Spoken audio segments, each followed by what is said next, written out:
Hey everybody, PK21 Crust back with the Naginata guide today. So, the Naginata is kinda just discount Volga. I mean,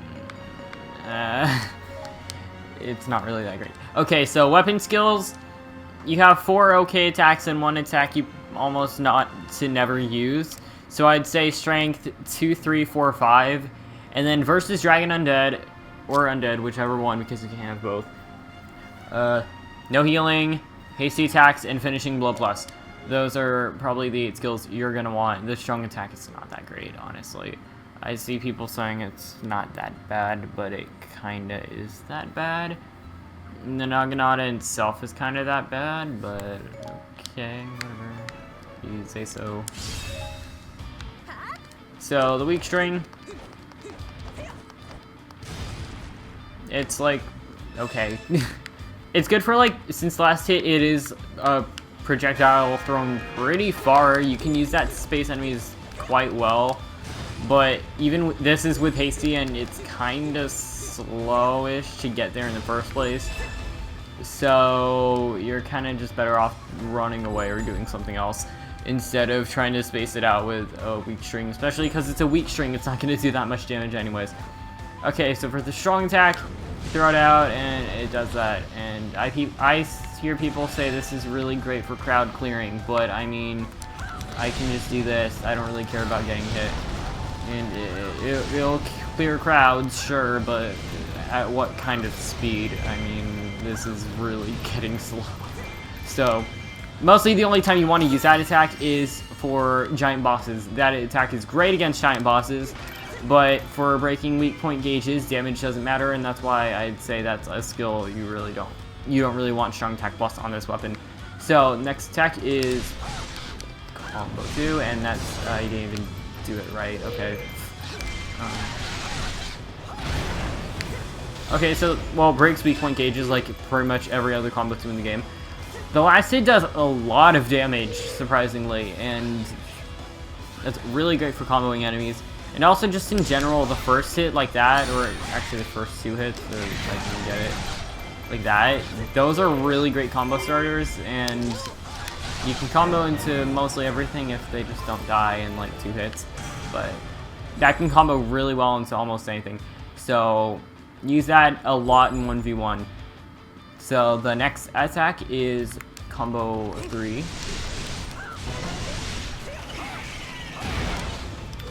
So that's basically your best crowd control move, which is still a very lame crowd control move. I don't really use it for anything else other than crowd control. But,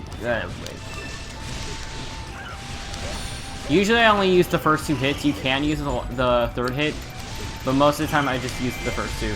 And that's kind of the case with a lot of this weapon, is you never really want to use the full string of all of its combos.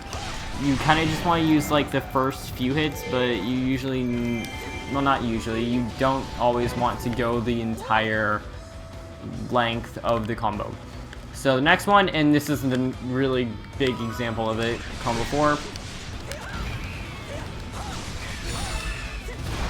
That's mostly used against 1v1, but it's a pretty lame attack in 1v1. You almost never use that. What I do use it for is just, wait, I just do the first hit only, because that first hit does a surprising amount of damage, has some nice range, and that can pretty much be comboed into from combo 1 or 2, that's combo 2. And you can kind of clear some crowds with it, not that decently well, but yeah. So it's a nice attack, but you never really want to go past the first hit of it. And if you do, you don't really want to just only do the second hit. If you're going to do that second hit, just do the third hit anyways, because it's not worth doing only the second hit. There's nothing to benefit off of that. Combo 5. Strong attack, nice range, use that in 1v1.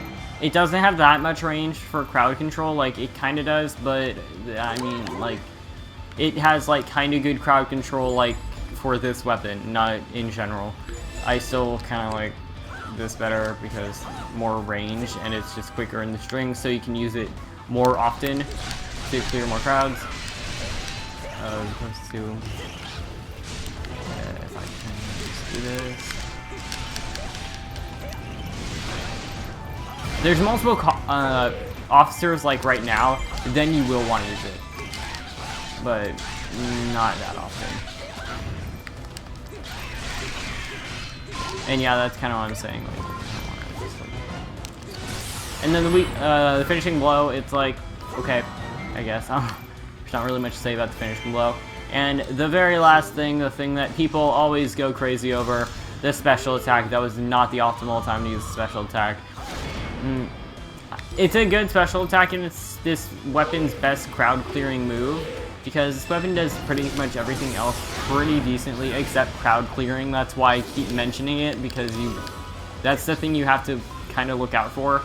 But the special attack is its best crowd clearing move. The problem with it, it's a special attack, and you have to clear crowds to use the special attack to clear other crowds.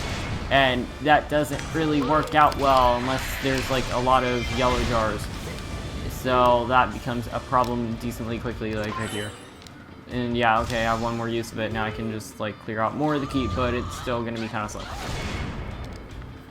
Thankfully, this weapon does really great against giant bosses, so if there is a giant boss, then you don't have to worry about using a special attack against one or saving it.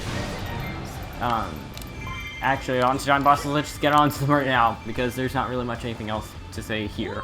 So, fight.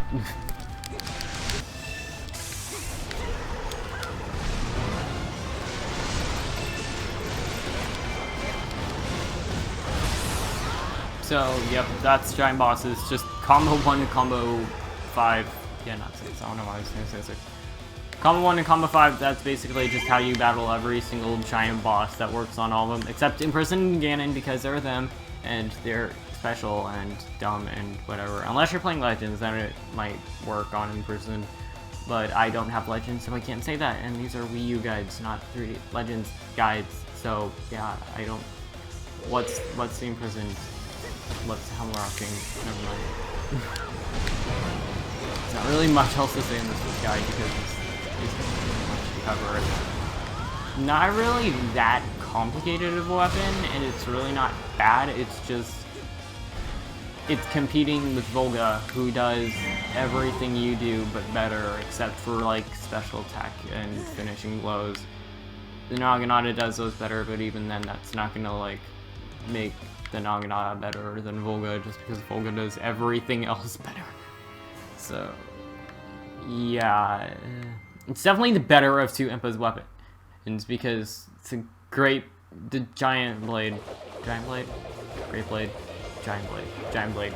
It doesn't really do much at all. It's, well, water is a kind of lame weapon element anyways for weapons, and Naginata, it kind of has better combo abilities. It also is better at crowd clearing. It's kind of better at giant bosses. It's kind of just better at special attacks. It's kind of just better at attacking quickly. It's just kind of safer. It's just kind of like better in every way, but then it's like Volga's better than it in every way. And this Naginata is in a really weird spot where it's not bad, but other things are just plain better, but there's also other things that are just worse, and it's weird. I don't know how to explain it. Yeah, so this guide was really short, so I'm definitely going to do a second guide this week. So that's it, bye!